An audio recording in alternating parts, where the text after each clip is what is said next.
ইসলামে শুক্রবার হল একটি মর্যাদাপূর্ণ দিন। কুরআন ও হাদিসে এদিনের ফজিলত বর্ণিত হয়েছে। কিন্তু ফ্রারে নিয়া নামে নির্দিষ্ট কোনো নিয়ত করার কথা কুরআন বা সহিহ হাদিসে বলা হয়নি। তবে নিচের কিছু কাজ শুক্রবারে করা সুন্নত বা মুস্তাহাব, যার জন্য নিয়ত, ইচ্ছা বা সংকল্প করা যায়।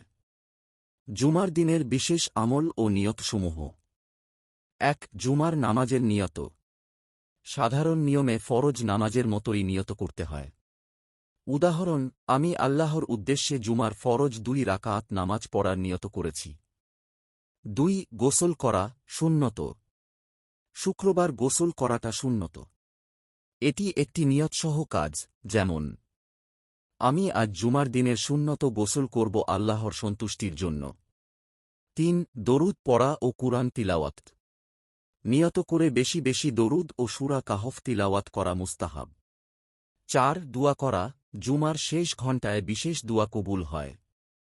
ইচ্ছাকৃতভাবে দুয়া করা, গুনাহ মাফ চাওয়া ইত্যাদির জন্য নিয়ত করা যায়।